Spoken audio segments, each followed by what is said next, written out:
Hi, welcome to my super easy beginners watercolour tutorials. So I'm using a 1/8 imperial size of Saunders Waterford. It's a rough paper, it's cotton paper, nice paper. Use whichever paper you have. The whole point of this is you getting used to the techniques with the things that you have. I am using a round number 10, a round number 6 and a rigger throughout this series, and a set of Cotman paints. So I shall pop links for the Cotman paints and anything else I can find from Amazon, so that you've got them there if you want to buy them, but you can just use what you have. This is why I've created this series. Small makes it easy. And today we're going to do a sunset lake. So I'm going to come on with my round number 10 and I'm popping water on. So this is wet in wet, and we're going to make sure this paper has a nice sheen. So with a cotton paper you can add a little bit more water. With a wood pulp paper you just need to get a nice even coat, so depending on what you're using. With the tape, just be careful, because some papers, this Saunders Waterford is absolutely fine with tape. Some papers it will lift as you start to take it off, and it's very disappointing when you've done a picture. So just try it out first, see what you think. This is a framing tape that's very similar to a masking tape. So I've gone over quite a few times. I can see that the whole surface is shiny. That means that I know it's all wet. The round number 10, I'm going to load it with water because I'm coming into neat paint on the palette. So this is cadmium yellow, and I'm going to come in from the top. I'm using a horizontal stroke. You'll notice I didn't put my brush back into the water. I'm going to want this to be a bit stronger further down.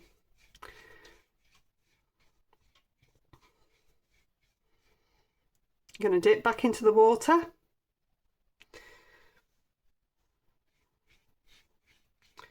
So I want it to be lighter here. So when you did the butterflies when you were at school and you used to fold over, this is what the effect that we're trying to get now. So we're trying to mirror. I want it a bit lighter and then a bit darker. So don't want any water on this bit. This bit needs to be darker.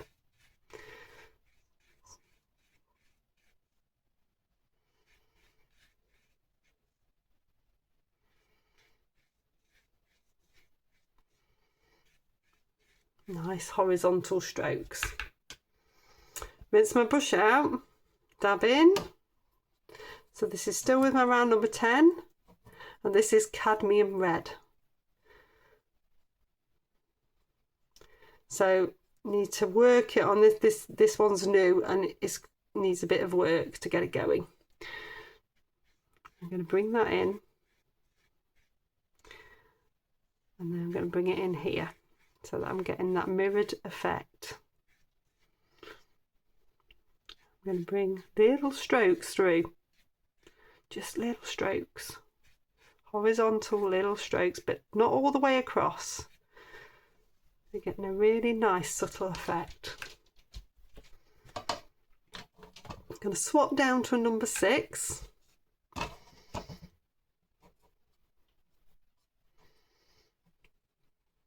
This is still nicely wet. You can still see that there's a really nice sheen on it. I'm just loading up my round number 6. Now the round number 6, less water, smaller brush, more in control. So I'm going to pop in a darker edge. And a bit of a darker edge here.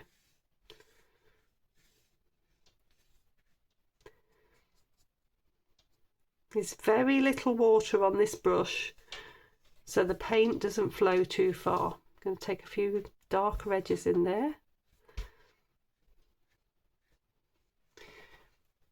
See, that's working really nicely.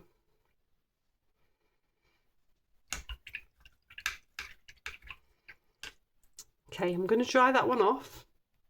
Okay, so that's nicely dry now. It's got a lovely softness to it. So as a beginner, I don't want these tutorials to be daunting. Some of my more beginners is a big term. Brand new as a beginner, and somebody that's 3 years down the line as a beginner will know much more.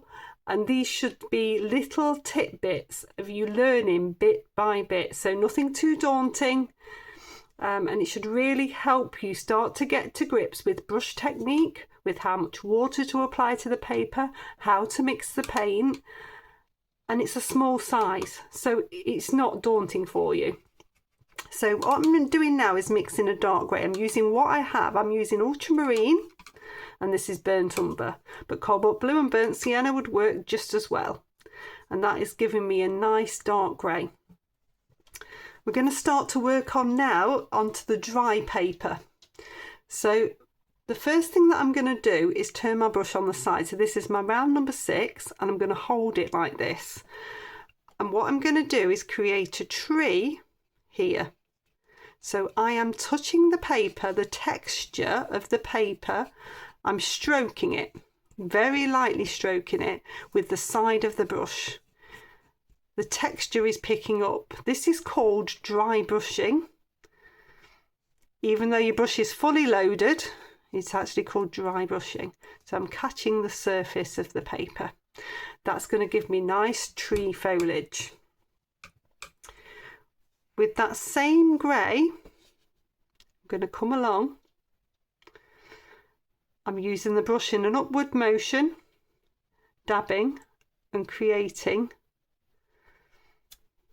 Need a little bit of water in this. A bank.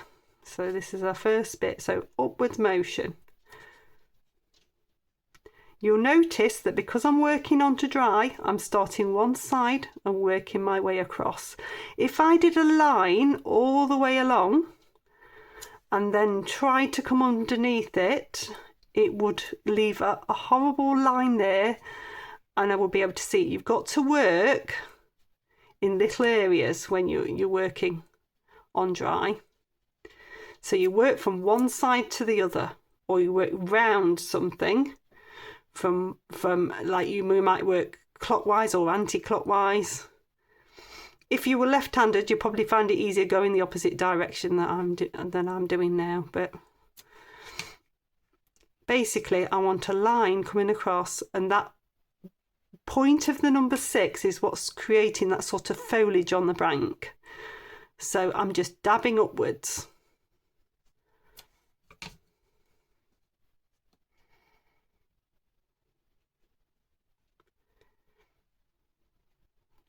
A bit more dabbing here, so I've got a thicker bank there. Okay, then I'm going to twizzle around and come down to my long thin brush. So this is called a rigger. It's very good for doing branches and trunks. If you didn't have one of these, you could use a small detailer brush, so something like a number 2, but a rigger allows you to have more paint onto the brush, so you don't have to keep dipping back into the paint all of the time. And what I'm going to do is I'm going to bring up a trunk with that same grey, bring it all the way through, then I can just take branches off. So I rest on my little finger, get a nice flow. The reason I do this upside down is because I find it easier to paint to a nice point being this way. Painting upwards to a point is a lot harder than painting downwards to a point, in my opinion. Try it both ways, see how you get on. With a lot of things in watercolour, there's no, in art in general, there's no hard and fast rules. It's what works for you. I'm just telling you what works for me. So I'm varying where these branches are coming out from the trunk. I don't want anything to be too aligned. And I'm coming to make sure that these bits of foliage that I created earlier on the trees have a branch coming to them and they're not floating. Don't want anything to be too floaty. Okay, so if I twizzle that round now, you've got a nice bank and a nice tree. Now it's important that we dry off now. If we try to come into this bottom section, it will pull in and watermark. Okay, so that's nicely dry, and what we're going to do now is come in with a little bit more water and get a bit more land in here. So this is my round number 6. I'm coming in with a little bit of water this side. I'm going to touch into the cadmium yellow, so I'm still using those same colours.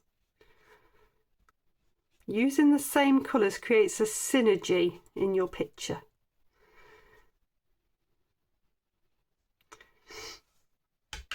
And then I've rinsed off, dabbed in. I'm going to come in with a bit of ultramarine blue, so I'm making a green.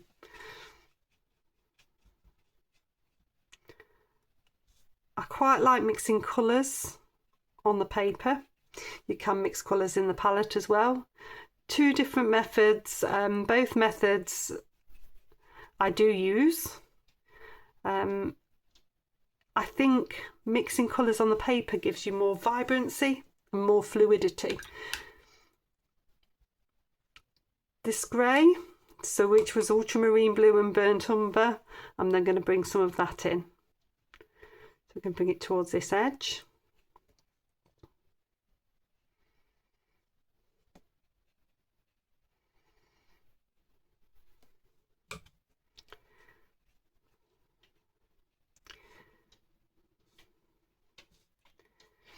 I'm just taking little bits across. You can still see the layers underneath from the first layer, and that works really lovely. It's giving it an additional depth. I'm going to do the same this side.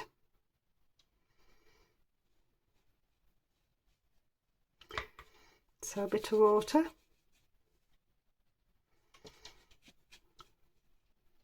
This is the cadmium yellow coming in.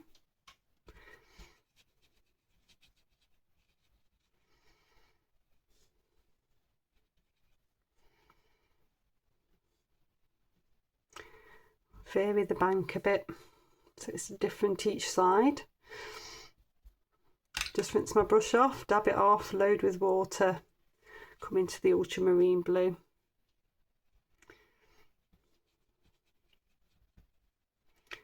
Just spread that through.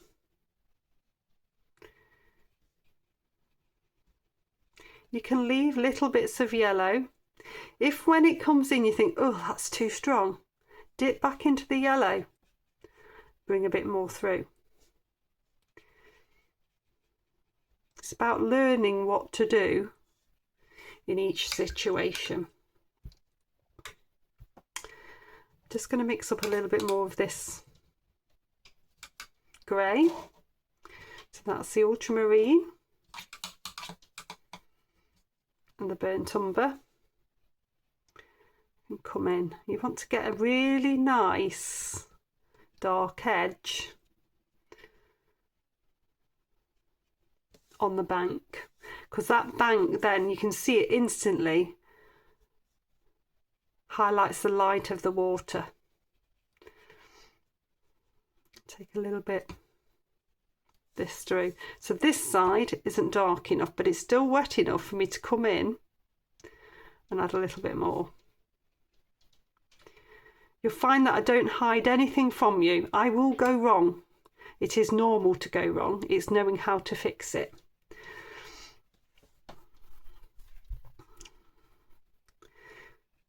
So I'm taking a little bit more dark into that side as well. Just get rid of that little highlight there. So I've got a really nice river there, ready to reflect a tree. So I'm just going to dry that off. Okay, so that's nicely dry and it already looks absolutely beautiful as a simple picture. So I want to just add a couple of extra bits in this tree. I just want to add an extra couple of branches. I think it will reflect better. This is me adapting as I've gone, because I've drawn the bank. and I want to be able to reflect something down here. So I'm just going to add in a couple of extra branches. Artistic license, my picture's evolved. I'm also going to take this higher.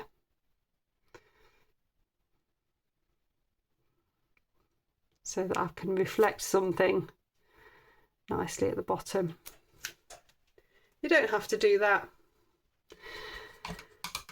Okay, so what we're going to do now is reflect a bit of this tree into the water where we will see it. So this is that dry brushing technique again. So I'm holding the brush nice and low, twizzle round. But what you want is to be able to get into the same sort of arch. Don't worry if it's not exactly the same. It does not matter. A little bit of a trunk here, nice and flat, scraping.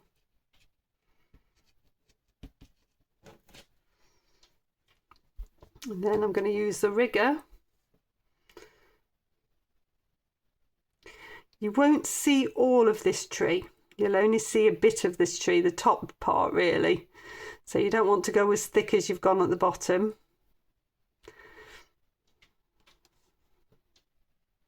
Sometimes if you turn it like this, it's easier to see where you need to paint, because basically you're creating a mirror image, and that mirror image doesn't have to be exact to hold together, but it's very hard for your brain to do it when it's upside down, but much easier when you see it like this.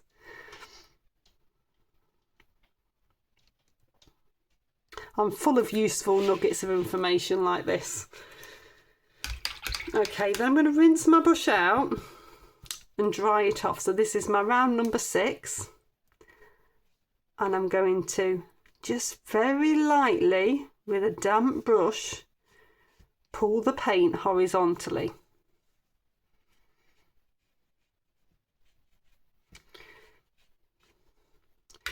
So this brush must not be wet. I'm taking the water off, and you'll actually lift the paint in places.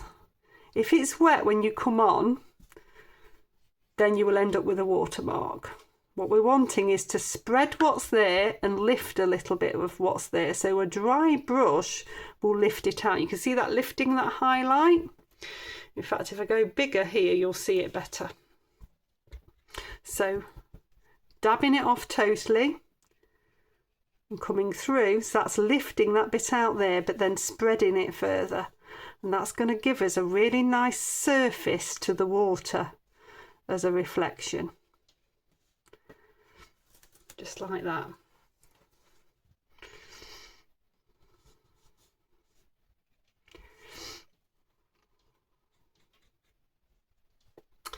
Then if I take a little bit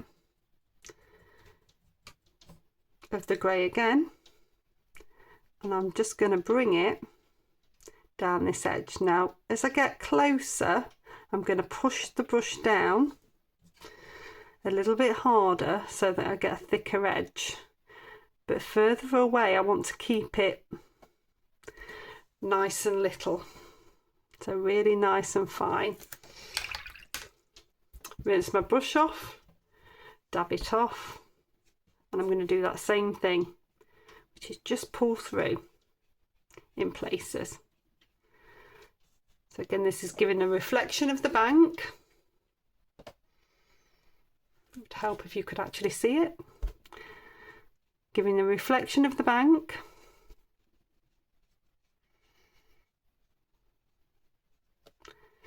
Just pulling that through. These tiny lines here are just giving a little bit of a highlight. I'll do the same down this side. So nice and light to start with, but then push harder as we come through. You're going to get that nice reflection. Just going to blend that in a bit. Maybe you don't want it to be wet, just damp. You want to spread through. Just denotes the surface of the water. Take a little bit more just through in places. So this is a little bit of the watery grey. I'm just going to bring that through just to create a few little bits on the surface. Don't go too far back. Keep it nicely into the bottom third. You can do a little wiggle like that. That works quite nicely as well. Little wiggle. Little wiggle. It's a little wiggle of the brush as you're pulling down.